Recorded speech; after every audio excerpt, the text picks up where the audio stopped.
para a glória do Senhor Jesus Cristo, cabeça do seu corpo, da igreja, Salvador do corpo, no poder do Espírito Santo de Deus, nós vamos abrir o Santo Livro do Senhor em Isaías, livro do profeta Isaías, tendo encerrado o capítulo de número 53, nós vamos agora entrar no capítulo 54, Isaías 54.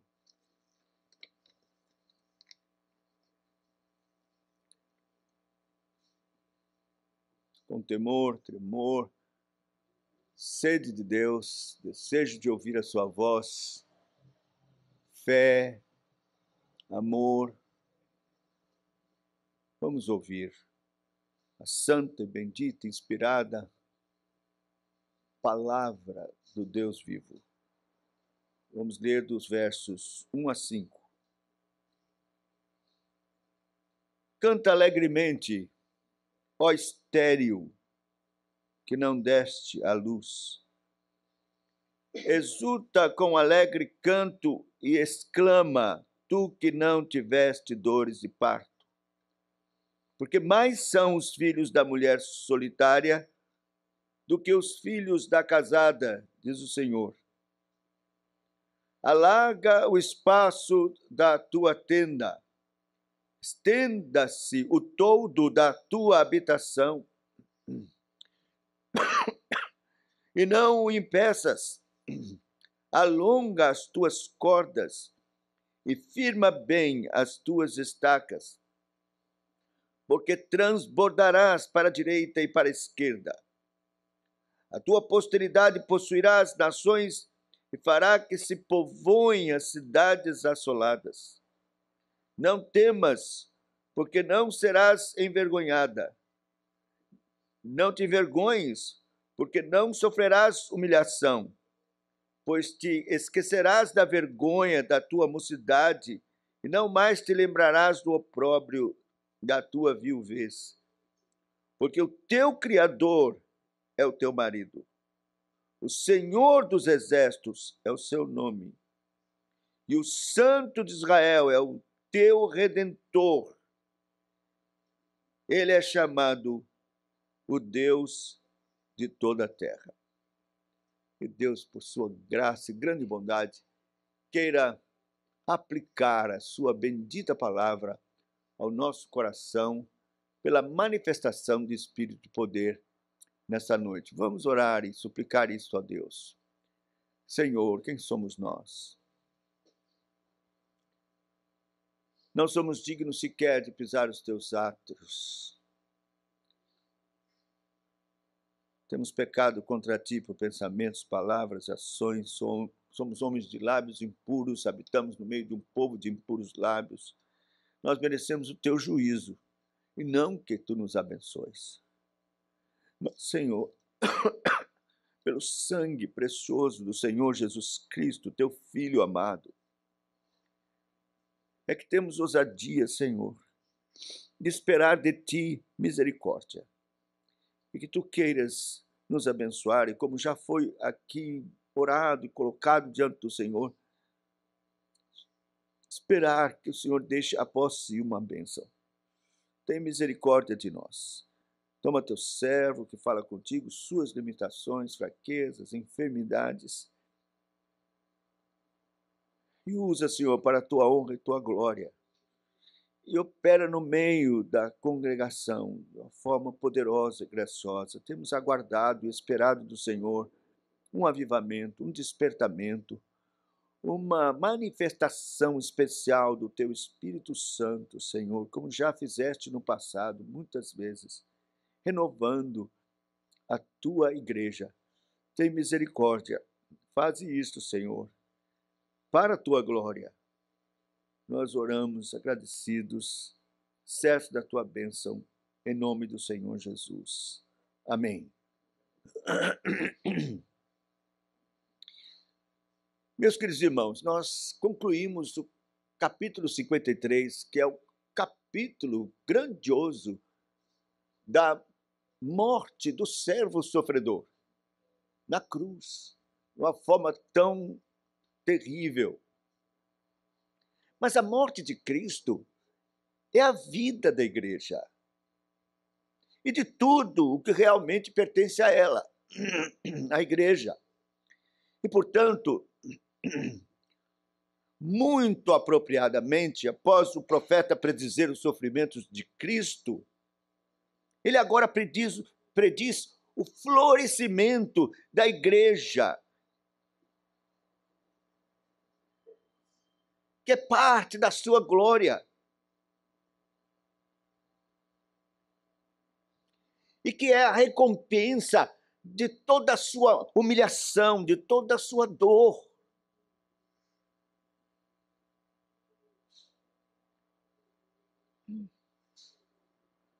Foi prometido a ele que ele iria ver a sua semente.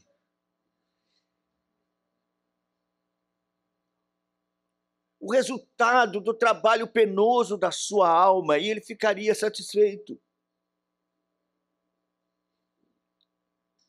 Então, embora o texto fale e tem ligação com a sorte imediata da igreja no Antigo Testamento, que é a nação judaica que está voltando do cativeiro, de um opróbrio, de uma situação terrível,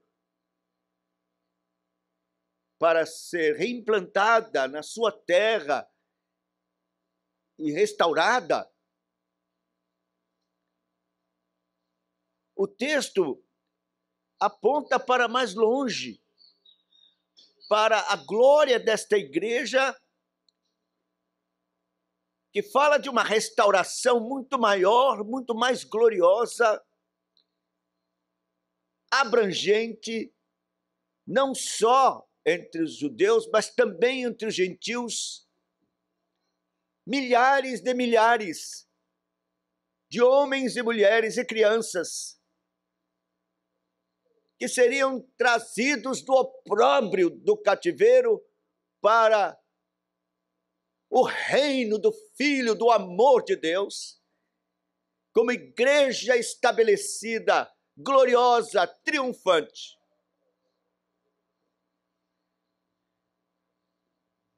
Tudo por causa do trabalho penoso da alma do nosso amado Salvador. Vamos então ver este texto sob o tema Os gloriosos resultados da cruz, o sucesso de Cristo, a garantia do sucesso da igreja. Os gloriosos resultados da cruz, o sucesso de Cristo, a garantia do sucesso da igreja. A primeira coisa que vamos analisar é o seu estado terrível e estéril, que a igreja esteve em seus pecados.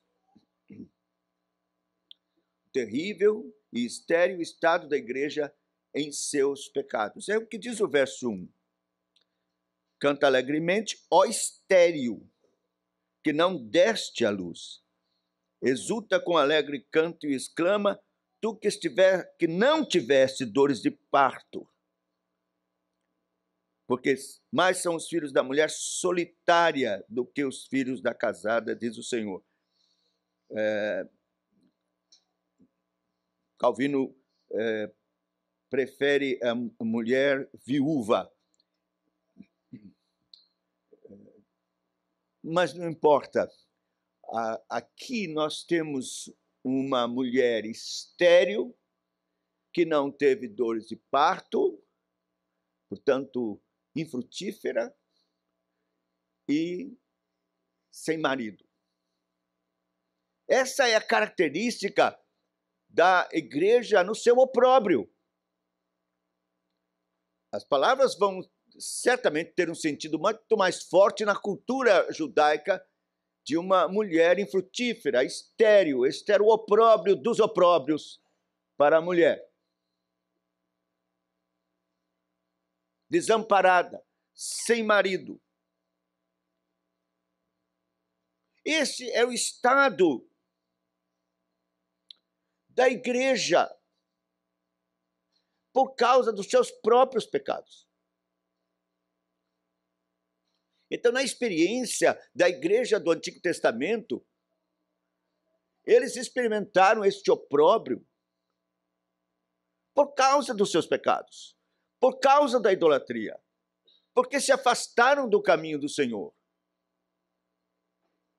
porque se entranharam nas propostas do mundo e de Satanás. Então, Deus agiu com juízo e disciplina sobre aquela que seria sua amada, a igreja. Meus irmãos, infelizmente, esta é uma triste realidade na história da igreja.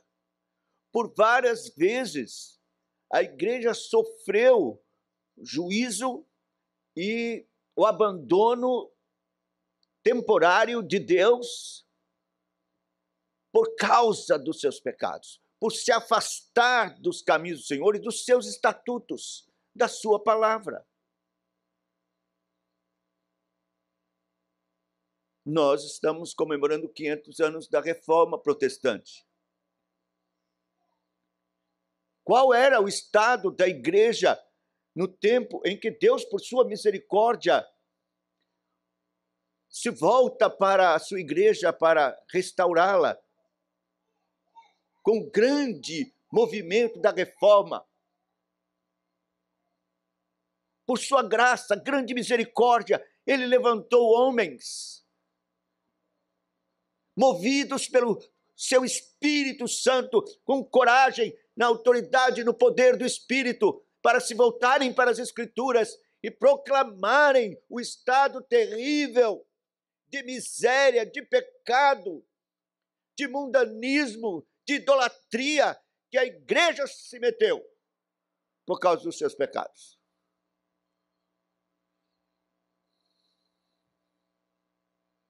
E como o Senhor, tão graciosamente e poderosamente, operou uma renovação, uma restauração, uma reforma gloriosa, como que tirando das trevas sua igreja, certamente pela honra do seu Filho. Não quer dizer que não havia no tempo da reforma um remanescente fiel, sempre houve. Deus é gracioso para guardar sempre um remanescente fiel. Gente perseguida, que vinha sofrendo, mas com fidelidade buscando ao Senhor. Desde os pré-reformadores, nós temos notícia de muitos que foram assim alcançados pela graça de Deus. Mas agora, pela reforma, ele faz um trabalho mais abrangente, mais glorioso. E então, Deus opera pelas Escrituras, pela proclamação do Evangelho da Graça, o Evangelho verdadeiro. Uma restauração gloriosa em todos os quadrantes da terra, de uma forma poderosa. A igreja ressurge.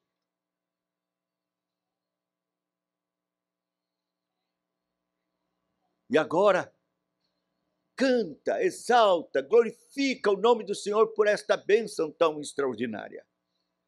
Meus irmãos, nós estamos precisando de uma nova reforma.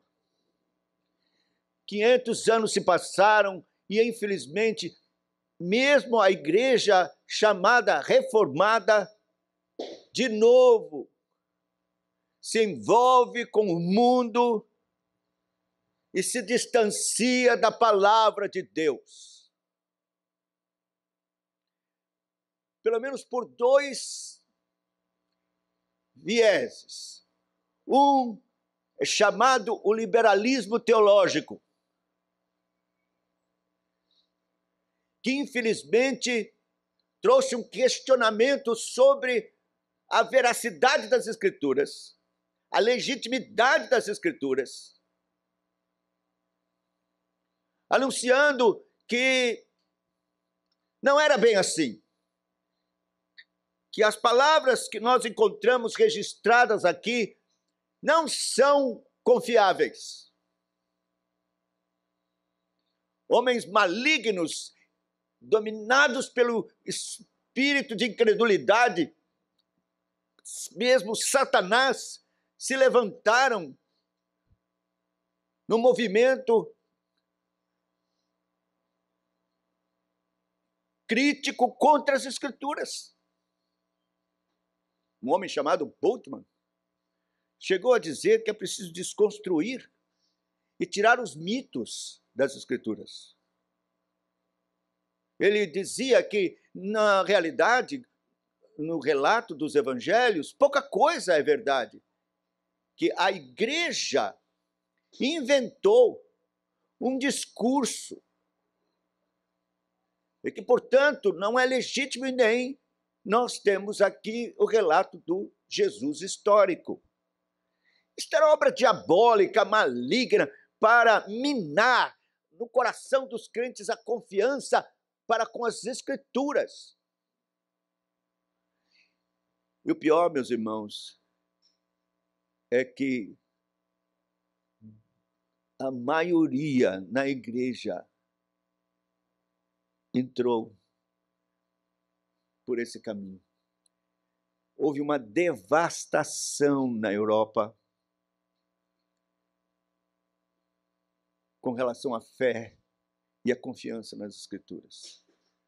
A igreja passou a ser um clube social e ela foi minguando e se acabando.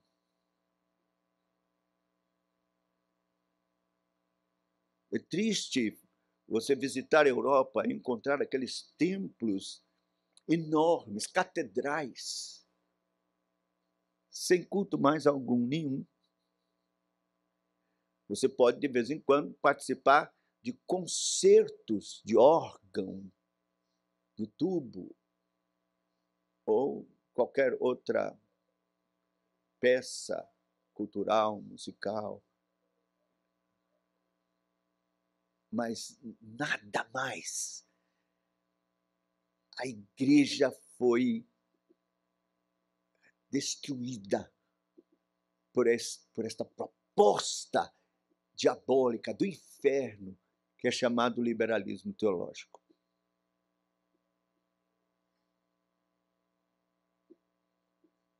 Mas o outro viés, que o diabo é astuto, ele tentou aqui no Brasil o liberalismo. A nossa igreja presbiteriana do Brasil, se você estudar a sua história, não é muito longe, mas num tempo recente, a partir dos anos 50, os seminários também foram atacados por estes pensamentos. Missionários vindos dos Estados Unidos traziam este veneno que estava sendo ensinado nos nossos seminários.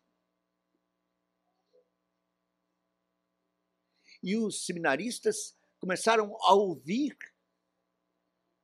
proposições destes mesmos Bultmann e outros que minavam as Escrituras.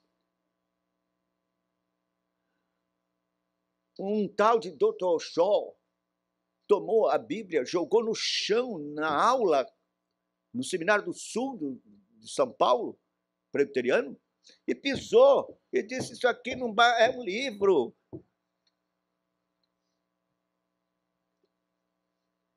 E a ameaça realmente foi terrível. Deus, por sua grande misericórdia e graça, salvou a Igreja Presbiteriana do Brasil desta miséria, levantando alguns homens, como o reverendo Dr. Boanerges Ribeiro. Um homem preparado, culto, que se levantou contra isso na força e no poder do Espírito Santo, juntamente com outros, e rechaçaram, eles expulsaram estes professores e estes missionários. Foi o tempo em que, de fato, tivemos que cortar relações da Igreja Presbiteriana do Brasil com a Igreja Presbiteriana dos Estados Unidos.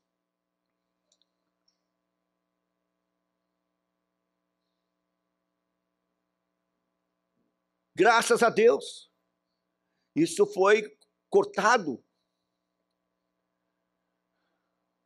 E a igreja foi salva. Alguns continuaram, não aceitaram e formaram a antiga FENIP, que é hoje chamada Igreja Presbiteriana Unida. Aqui em Salvador, na verdade, um sínodo inteiro foi dissolvido, e o presbitério do Salvador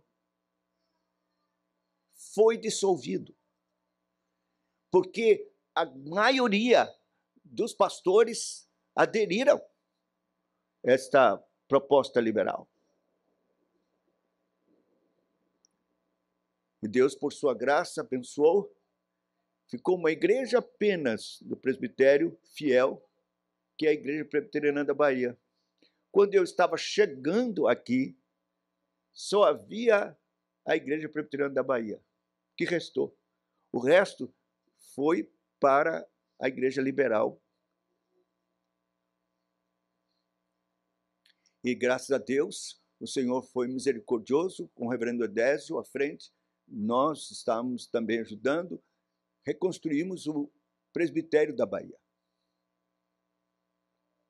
com igrejas fiéis. E assim, aos poucos, a igreja foi sendo reestruturada.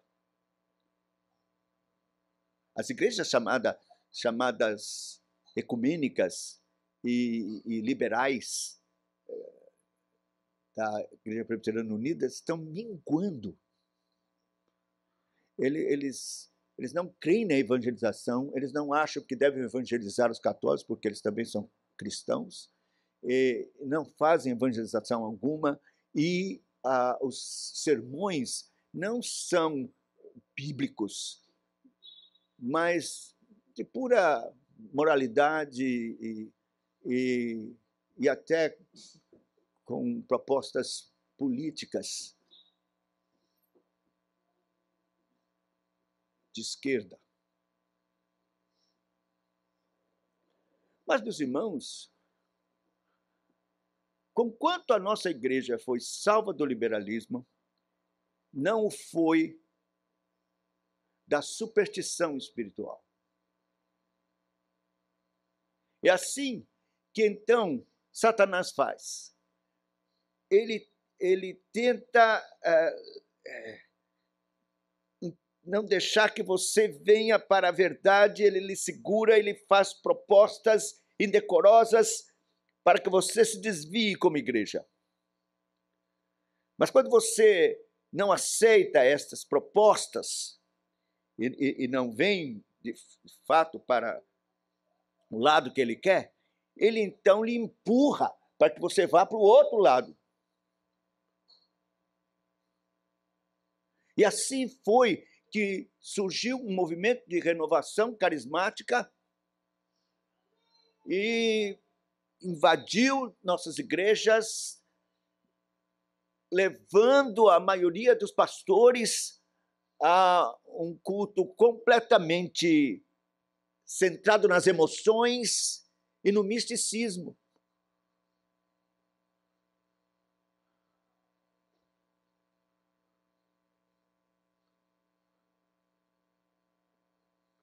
De modo que o verdadeiro evangelho da graça não era mais pregado.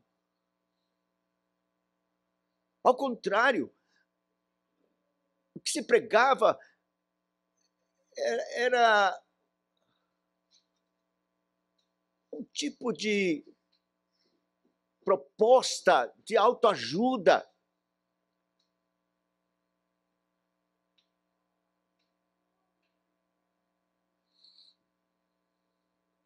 As igrejas mais tradicionais que permaneceram também perderam a sua proposta dos nossos símbolos de fé, do princípio regulador, da pregação expositiva. E o que acontecia é que as igrejas conservadoras, que não entraram pelo lado pentecostal, elas tinham um tipo de culto erudito, em que as pregações eram verdadeiras peças eruditas, muito bem formuladas, com sermões não expositivos, mas temáticos. As pessoas iam para as igrejas para ouvir uma peça erudita. Era, de fato, alguma coisa muito bem elaborada. As pessoas podiam ouvir até mais de 1 hora a pregação destes pastores eruditos. Mas era algo seco, muito erudito, muita informação erudita, mas pouco das escrituras aplicada e pregada de forma simples. Peças literárias eruditas que encantavam, mas muito pouco de Cristo. E então a igreja foi se definhando e entrou agora, mais modernamente, pela linha do pragmatismo. O pragmatismo, meus irmãos, é uma pragmatismo, porque ele tira a confiança dos crentes das Escrituras. Não é a Bíblia pregada com fidelidade na sua simplicidade que salva ou que faz a obra, que enche a igreja, que traz os crentes, que converte, mas são métodos bem engendrados, produzidos pela filosofia humanista. O que na verdade, importa é o que o auditório dita e quer ouvir. Não é o que Deus quer falar.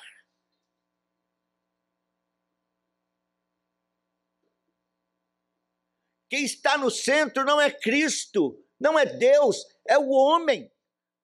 Na maioria das igrejas presbiterianas hoje,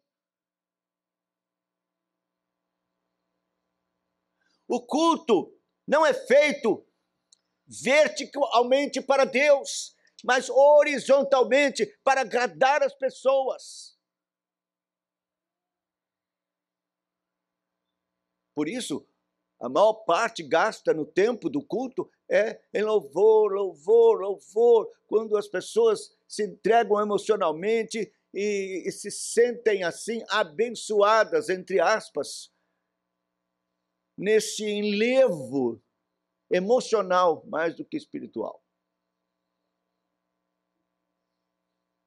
Então, meus irmãos, nós temos igrejas cheias, mas estéreis, espiritualmente falando. Muita adesão, pouca conversão. Nós podemos dizer que a igreja se encontra nesse estado solitária, que não tem dor de parto, de viuvez. E, portanto, em opróbrio espiritual. Mas veja, o texto diz: canta alegremente. Oh, estéril! Então há uma esperança. Há uma esperança, há uma esperança. A igreja, nesse estado infeliz, desanimador, de apostasia espiritual, deve ouvir que há uma esperança e que ela pode cantar, sim, cantar, e esperar algo muito especial da parte de Deus, porque Ele não abandonou sua igreja. Na verdade,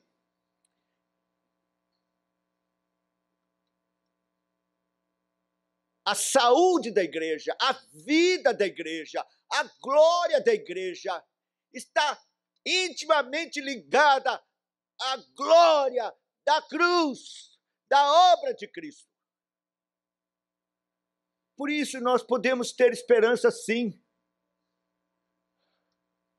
É difícil pregar o evangelho da graça, fazer um culto simples, sem parafernália de instrumentos e nem de dança coreográfica e nem de qualquer coisa que possa chamar atenção ou atrair pessoas.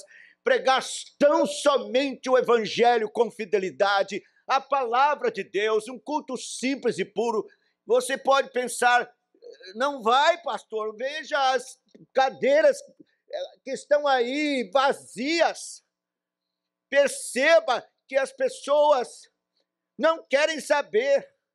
As igrejas que entraram pelo pragmatismo estão com gente saindo pelo ladrão. Por que o senhor insiste?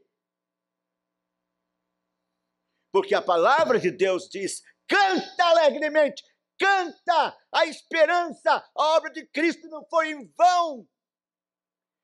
Deus tem uma semente, uma posteridade,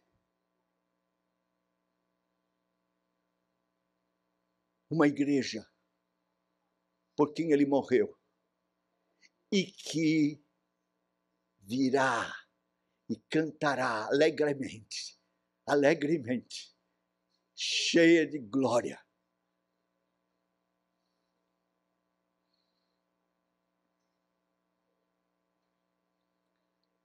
Isto por causa da morte do Messias. Nós temos esse capítulo aqui sobre a glória da igreja por causa do capítulo anterior, que fala do penoso trabalho da sua alma. Não tenho qualquer esperança em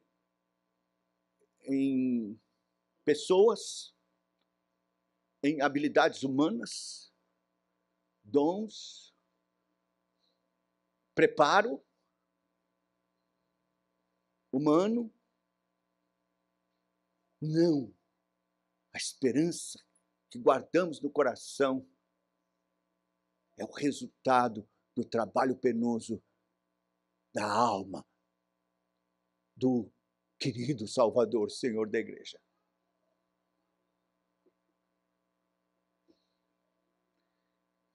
Por isso, a segunda coisa que temos nesse glorioso resultado da cruz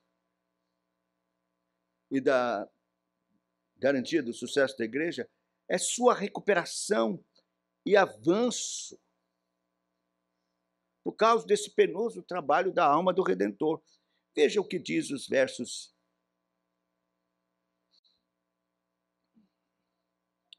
a partir do verso 2. Alarga o espaço da tua tenda, estenda-se o toldo da tua habitação, não o impeças, alonga as tuas cordas, firma bem as tuas estacas, porque transbordarás para a direita e para a esquerda.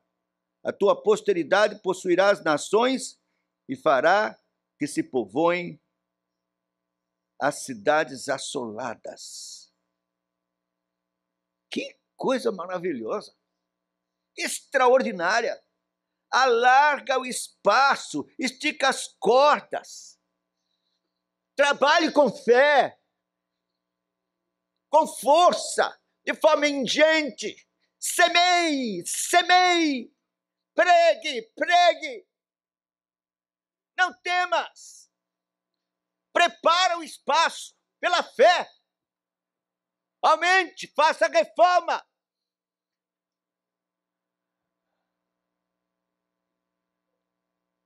Porque a promessa é gloriosa. A promessa é maravilhosa. Porque transbordarás para a direita e para a esquerda, e a tua posteridade possuirá as nações.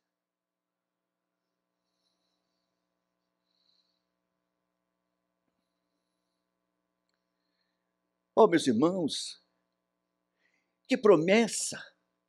Oh, como eu desejo que o Espírito Santo fale ao seu coração, abra os seus olhos e possa tocar no fundo do seu coração e acender uma chama de ardor evangelístico. Abra os seus olhos pela fé para ver uma igreja forte, reformada,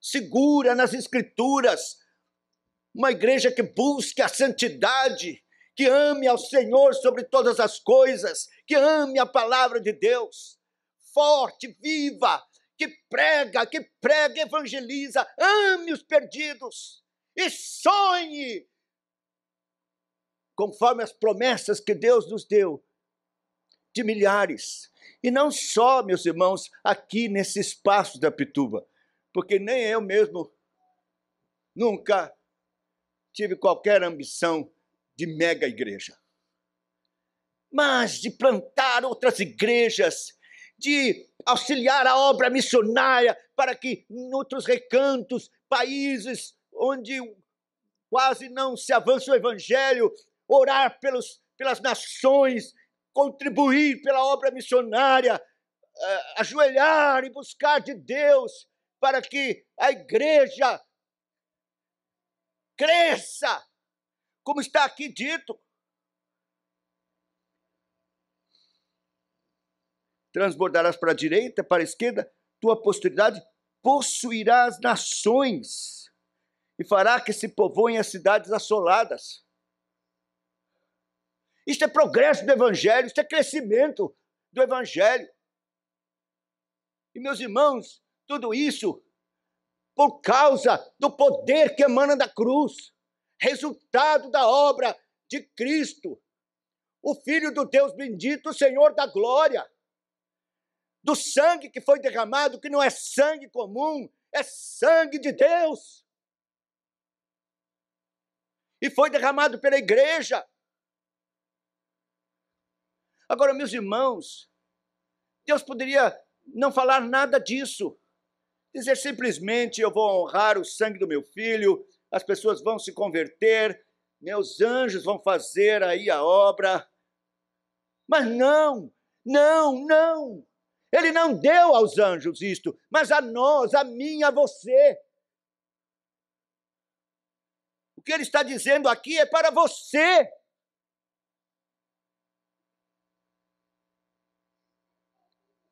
Eu me lembro que eu vi o pregador dizer,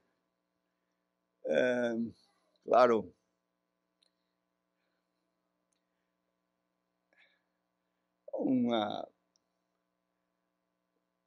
uma coisa inventada, mas que disse assim, que quando Cristo voltou para os céus, depois de ter feito toda a sua obra, os anjos se reuniram com ele e perguntaram: e agora? O Senhor fez tudo isso? E como vai ser? Ele disse: não, eu deixei meus discípulos, eles estão lá. E então os anjos disseram: mas e se eles falharem? Que o Senhor teria respondido: eles não podem falhar. Eu diria diferente. Eles não vão falhar, porque o meu Espírito será derramado sobre eles no Pentecostes e estará com eles. Eu estarei com eles. Eles não vão falhar. São meus eleitos, amados. Eu não vou e nem posso confiar na carnalidade deles, mas sei que pelo meu Espírito eles não falharão.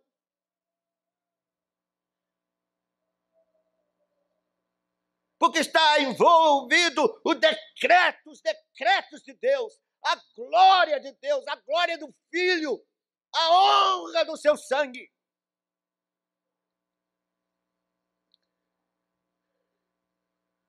Meus eleitos não falharão. Por isso, Eu estou falando aqui, eu não espero resultado humano, carnal. Vocês são ruins, omissos, negligentes.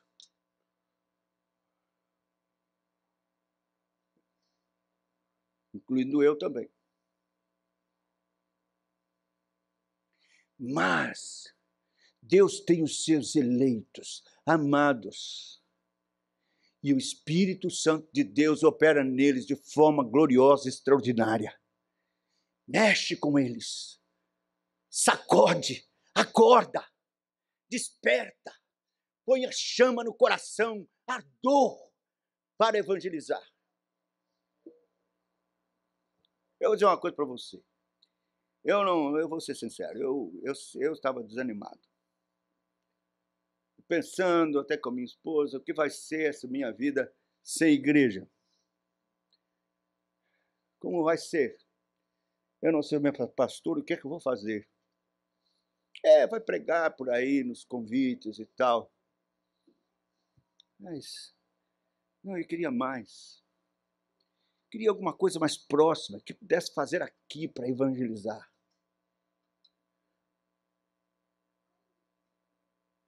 Mas está doente já, está cansado. Não posso concordar com isso. E então, vendo o acampamento e as possibilidades que poderíamos fazer,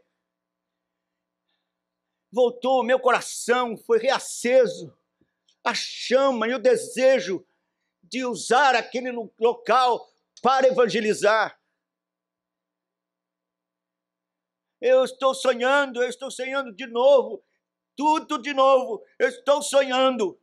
Eu quero, no mais breve tempo possível, ver jovens das escolas. Eu vou conseguir, em nome de Jesus, que jovens possam acampar lá, incrédulos, que nunca entraram numa igreja. Eles vão ouvir o evangelho durante 3 dias, como nós fizemos. Foi uma visão maravilhosa ver aqueles meninos, meninas como loucos, correndo, subindo aqueles barrancos, maravilhados e maravilhados. Até merenda escolar a diretora deu para que nós pudéssemos ter esses jovens nas mãos durante 3 dias. Isso é precioso demais. Deu trabalho, foi muito difícil mesmo conter o ímpeto daqueles moleques, daquelas crianças, daqueles meninos, daqueles jovens. Mas eles ouviram o evangelho e Deus operou de uma forma extraordinária. Houve mudança no comportamento deles. Minha esposa, que era professora lá, ouviu o relato. A partir deste acampamento na escola, além dos que verdadeiramente se converteram, nós encontramos uma família inteira salva por causa do que aqueles jovens ouviram naquele lugar. Você não quer sonhar comigo? Vamos sonhar. Porque Cristo não morreu em vão. Quero desafiar você, em nome de Jesus, a ter os seus olhos brilhando de novo pela evangelização, pela obra missionária. Parece até uma coisa providencial, porque há mais ou menos uns 4 meses ou 5, acabaram as biblinhas. E não se tinha mais biblinha. Não tem mais biblinha, não tem mais. Hoje, descobrimos aqui embaixo uma caixa de biblinha. Uma caixa de biblinhas. Logo hoje. Está lá embaixo. Eu disse para os diáconos, deixa aqui, em cima da mesa, toda aberta. Porque eu vou desafiar os crentes a saírem, pegar as biblinhas, sai, evangelize, pense nestas promessas tão gloriosas. Vamos esticar os nossos toldos, as cordas da tenda, porque eles virão. Cristo não morreu em vão. A segurança de que eles vêm é a obra penosa, o trabalho angustioso de Cristo na cruz. Não pare de pregar, abra sua boca. Creia nisso de todo o coração. Se você é um eleito de Deus, crente verdadeiramente, você não poderá continuar nesta morbidez, indiferença que você se encontra.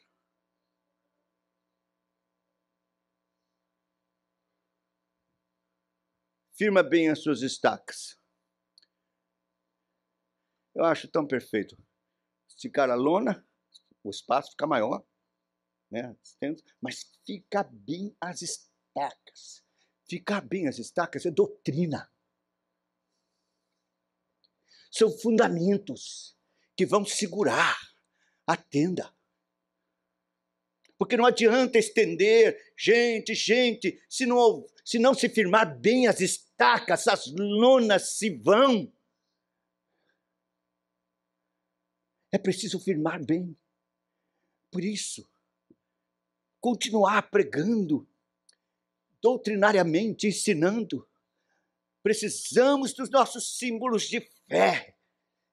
Um resumo santo, maravilhoso, dado pela graça de Deus, das doutrinas sãs das Escrituras. São as estacas que precisamos firmar bem. Que esta igreja seja uma igreja doutrinária, uma igreja que ame os símbolos de fé, que ame conhecer mais a Deus, se aprofundar no conhecimento da teologia, da doutrina de Deus, dos seus atributos.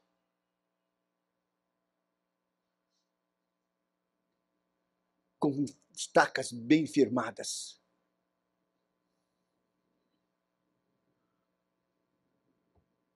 Oh, querido, que o Senhor afaste de nós este espírito de comodismo, de achar que está tudo bem, de nos acostumarmos com estas cadeiras vazias e dizer a si mesmo: essa igreja é diferente, uma característica muito radical, e é natural que não venha mesmo muita gente. Eu não aceito isso, porque Cristo não morreu em vão.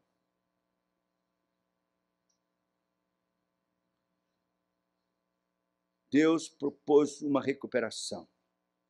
Ele fala de um futuro glorioso da igreja. No texto de Amós, no capítulo de número 9, verso 12, nós temos aqui promessas tão maravilhosas. Diz assim, verso 11, 12. Diz assim: naquele dia levantarei o tabernáculo caído de Davi, repararei as suas brechas, e levantando das suas ruínas, restaurá-lo-ei, como fora nos dias da antiguidade, para que possuam o restante de Edom e todas as nações que são chamadas pelo meu nome, diz o Senhor, que faz estas coisas. Veja, ele está falando do tabernáculo de Davi. É o templo. O templo é a representação da própria igreja, de Cristo e da igreja. Cristo é o templo. Vocês destroem esse templo, em 3 dias eu reedificarei. Ele está falando dele mesmo, da sua carne. Ele é o templo. Mas o templo também é a igreja, porque nós somos corpo de Cristo. Então o tabernáculo foi caído nessa situação tão terrível da igreja, mas a promessa é que o Senhor irá reerguer o tabernáculo caído. Ele está falando de uma restauração da igreja e, portanto, de uma glorificação de Cristo e da igreja. esse texto está interpretado assim em Atos capítulo 15. Se você abrir, você vai ver Tiago fazendo a interpretação desse texto profético de Amós. Atos capítulo 15,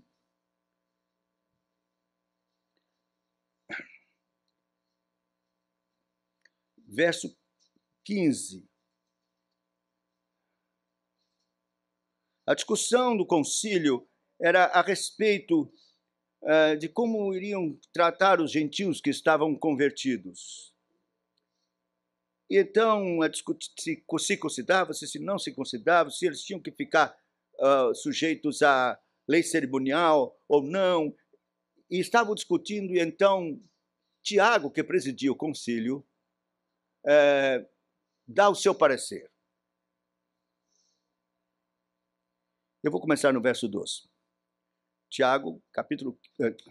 Atos, capítulo 15, verso 12. E toda a multidão silenciou, passando a ouvir Barnabé e Paulo, que contavam quantos sinais e prodígios Deus fizera por meio deles entre os gentios.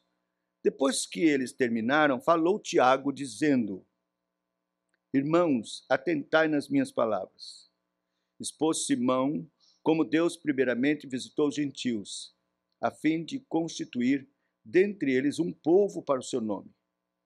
Conferem com isto as palavras dos profetas. Ele vai citar Amós, que nós acabamos de ler. Como está escrito: cumpridas estas coisas, voltarei e reedificarei o tabernáculo caído de Davi, e levantando de suas ruínas, restaurá-lo-ei, para que os demais homens busquem o Senhor, e também todos os gentios sobre os quais tem sido invocado o meu nome, diz o Senhor, que faz estas coisas conhecidas desde os séculos. Está vendo? Tiago interpreta o texto profético de Amós, que fala que iria erguer o tabernáculo caído de Davi. Os dispensacionalistas acham que isso diz respeito à reconstrução do templo em Jerusalém, antes que venha o Senhor. Isso é bobagem. É má interpretação. Eles estão desconhecendo ou sendo indiferentes, deixando de lado a interpretação apostólica inspirada. Tiago era apóstolo, inspirado. E ele interpretou pelo Espírito Santo que a reconstrução não era de um templo de pedras, mas era da igreja. Era um edifício de pedras vivas, de pessoas resgatadas e salvas pelo sangue do Cordeiro. Ele está aqui dizendo que o que está acontecendo entre os gentios, o que o Espírito Santo está fazendo, as conversões que acabamos de ouvir por Pedro e Simão, e também por Paulo e Barnabé, confirmam isso. Deus está reerguendo o tabernáculo caído de Davi. Ele está restaurando a sua igreja. Ele está trazendo de volta a igreja na sua glória. E é isto, meus irmãos, que nós devemos, com isto que devemos contar. É isso que deve encher de ânimo o nosso coração. E tudo isso porque Cristo não morreu em vão. Eu vou dizer uma coisa para você. O nosso desânimo, a nossa incredulidade, o nosso comodismo, em que a gente olha para a cruz, pensando só em nós mesmos, graças a Deus estou salvo, vou para o céu, e você se fecha, se enclausura em você mesmo. Isso é negar a cruz. É negar. Porque a cruz não é só para a sua salvação, é para a salvação de milhares.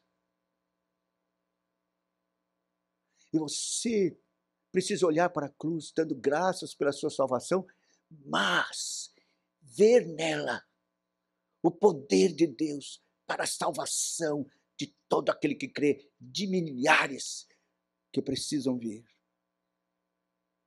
E que Deus não as alcançará sem nós.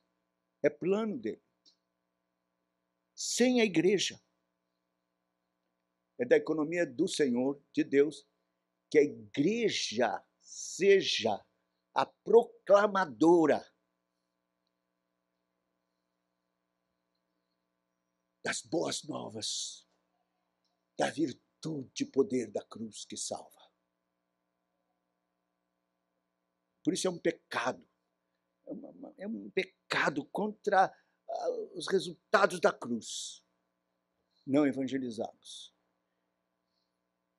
Agora nós podemos entender o que significou Paulo dizer: ai de mim, se não pregar o evangelho. Será que não passa pela sua cabeça esse ai? Não lhe dói no coração? Por que só Paulo?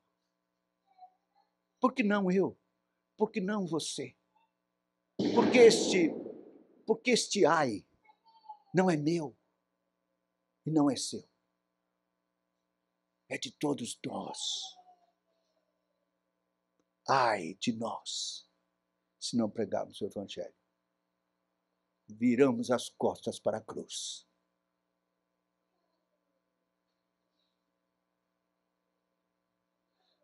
Por último, nós temos aqui um consolo. Seu consolo e encorajamento, quer dizer, o consolo e encorajamento da igreja está no seu marido, o Santo de Israel. Versos 4 e 5. Não temas, porque não serás envergonhada. Não te envergonhes, porque não sofrerás humilhação.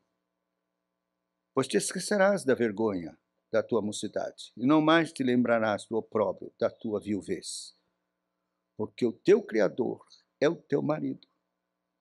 O Senhor dos Exércitos é o seu nome. E o Santo de Israel é o teu Redentor. Ele é chamado o Deus de toda a terra. Meus irmãos, nesses versos nós temos aqui o resumo de tudo, das fontes de poder. Temos aqui a razão mesma por que a igreja triunfará. Está aqui completamente excluído toda e qualquer possibilidade humana, recursos humanos. Porque nós, meus irmãos, vivemos numa geração que nos encanta no progresso tecnológico. A gente fica pensando, televisão, que instrumento maravilhoso. Eu usei por muitos anos para pregar o evangelho. Rádio, ainda tem muita gente que ouve rádio, pode usar o rádio. A imprensa.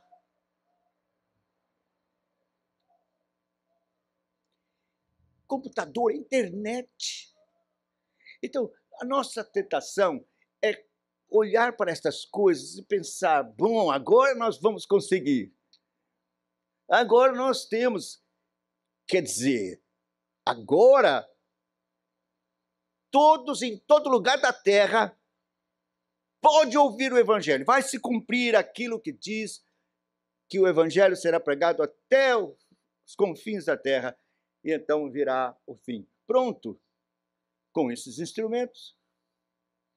Mas, meus irmãos, embora sejam realmente importante, e eu não nego que devemos usar esses instrumentos, nossa confiança não pode estar neles. A nossa confiança de que Deus irá nos abençoar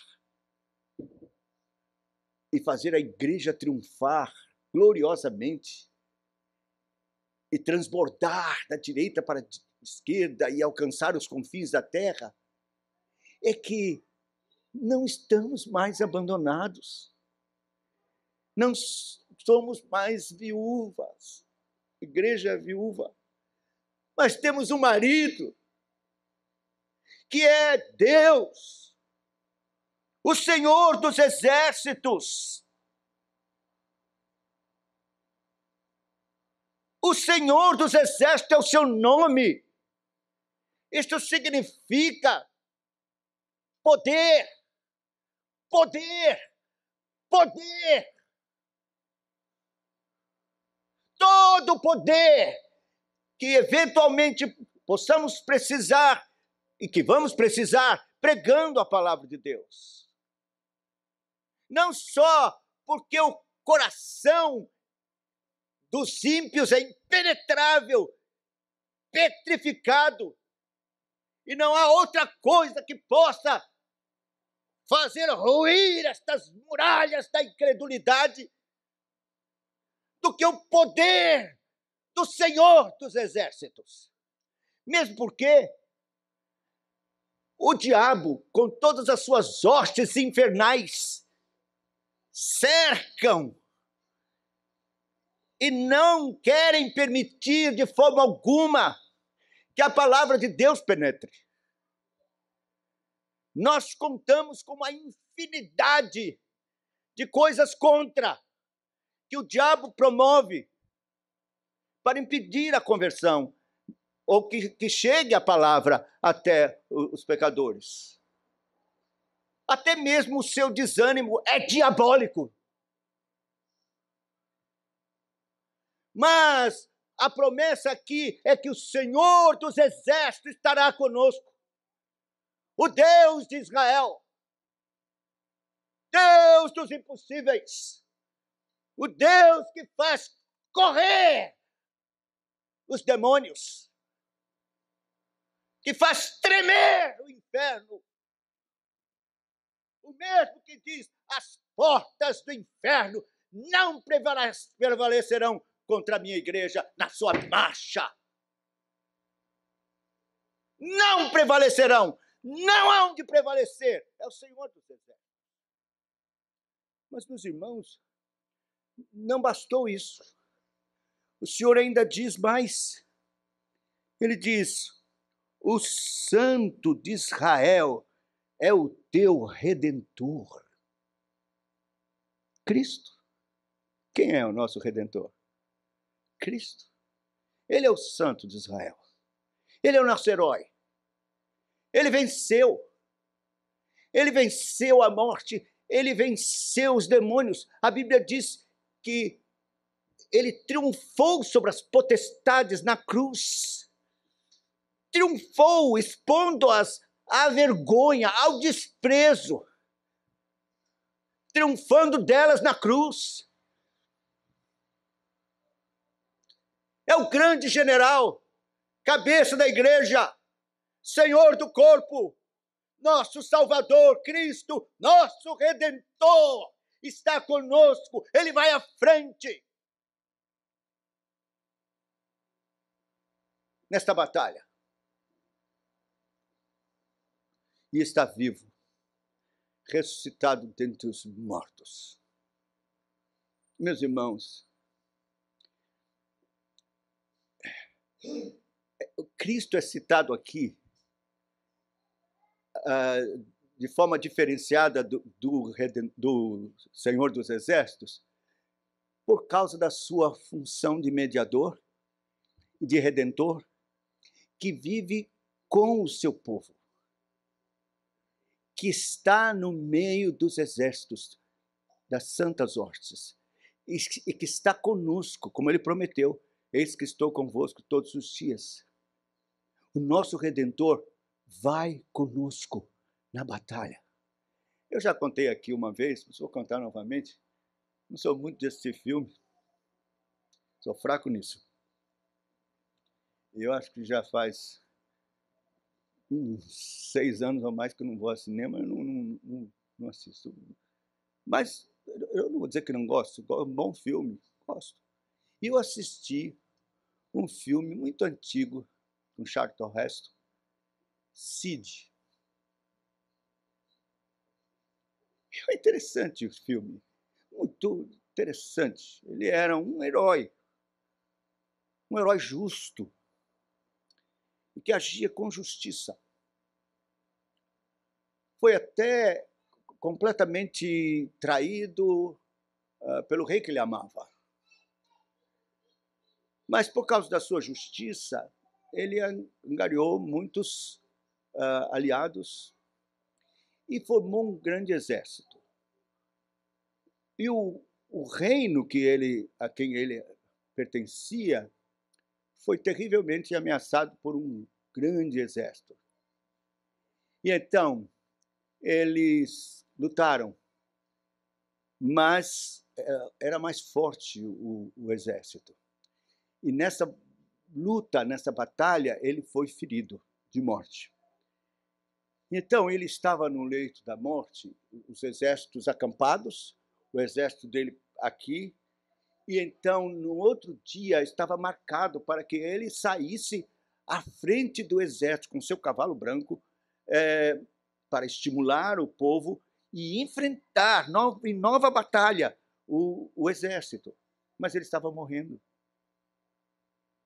E então, todo mundo pensou, está perdido, porque esse povo não vai ter ânimo nenhum de lutar sem o seu herói. E então ele chamou alguém e disse, me promete me colocar no cavalo. Pense no engenho que me coloque no cavalo e me levem, mesmo morto, ereto no cavalo, como vivo fosse.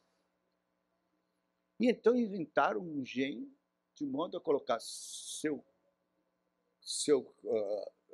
corpo, que não bambeasse para nada, ficasse firme no cavalo, com aquela armadura que então ninguém podia saber o que é que tinha lá dentro, se era um cadáver ou se ele realmente estava vivo.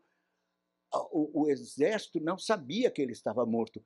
Quando ele apareceu com o cavalo branco, todo mundo e tal, e se animou, e aí foram para a batalha. Ele morto no cavalo, mas o cavalo à frente e o povo num frenesi de ânimo, lutando, na batalha, com um herói morto, para eles vivos. E venceram. Meus irmãos, quem está no cavalo à frente não é um herói morto, mas vivo. É o nosso Redentor. Redivivo.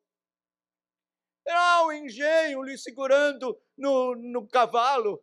Ele está vivo, supremo general, vitorioso, glorioso, no meio da sua igreja, num exército santo, para vencer as hostes infernais, proclamar o evangelho da graça com todo o poder e ser vitorioso. O nosso capitão, o nosso herói, não está morto, está vivo, está no nosso meio. Porque o teu Criador é teu marido, o Senhor dos Exércitos é o seu nome, e o Santo de Israel é o teu Redentor. Ele é chamado o Deus de toda a terra. Veja, ele é o Senhor de toda a terra, ele é o Deus de toda a terra. Que às vezes nós somos intimidados, né? E pensamos, tão poucos creem, a grande maioria não crê. Então a ideia que a gente tem é que o Senhor é o nosso Senhor, mas não é o Senhor deles. Conversa! Ele é o Senhor nosso e é o Senhor dos incrédulos. Ele é o Senhor dos infernos. Ele é o Senhor, o Deus de toda a terra.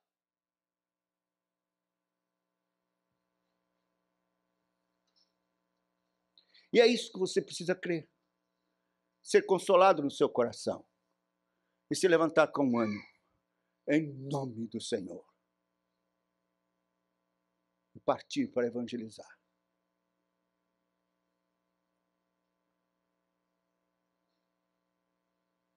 E não seja intimidado por causa dos seus pecados. Não seja intimidado, porque ele é o Redentor. O problema é pecado? Ele resolve. Ele tem a cura para essa chaga que faz você sangrar, que tira suas forças. Ele cura. Ele é o Redentor. Ele pagou sua culpa, sua dívida. Ele cura com seu sangue precioso os seus pecados.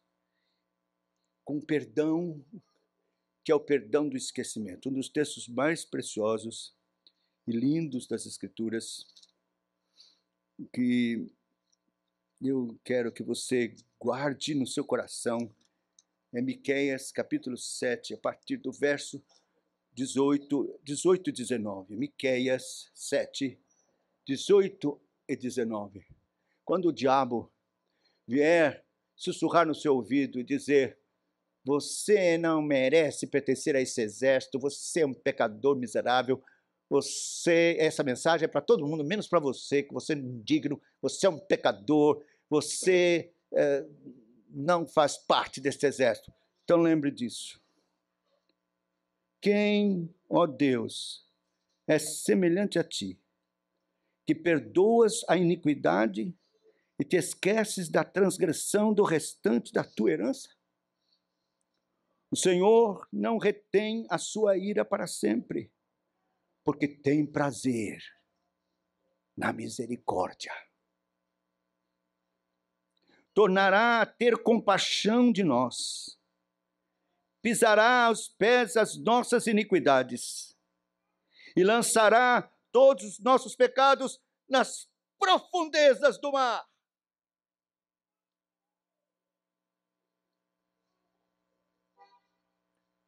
Tornará a ter compaixão de nós, pisará aos pés as nossas iniquidades e lançará todos os nossos pecados nas profundezas do mar. Ele esquece nossas transgressões, cura nossas feridas, nos restaura e nos coloca no exército, sendo ele nosso general, à frente para a batalha. Oh, que Deus tenha misericórdia de nós, da nossa igreja. Meus irmãos, por muito tempo sonhei com uma igreja missionária, que realmente amasse missões e evangelizasse. Tem sido difícil durante todos esses anos, mas eu não desanimo, porque eu creio no poder da palavra de Deus. Eu sei que esta palavra não voltará em vão, vazia. Não será em vão, nem voltará vazia. Eu sei que o Espírito Santo está falando ao seu coração, queimando o seu coração, acendendo uma chama viva. Você será incomodado e vai se levantar. Poder do Senhor dos Exércitos, olhando firme para Jesus, nosso Redentor, autor da nossa fé, capitão, à nossa frente, que promete salvar os seus de forma infalível, poderosa. A Deus seja dada toda a honra e toda a glória. E se houver alguém aqui que ainda não entregou sua vida a Cristo, então eu deixo o meu apelo evangelístico do velho evangelista que ainda não morreu. Entrega sua vida a Cristo. Venha a Cristo. Receba-o como seu Senhor e Salvador.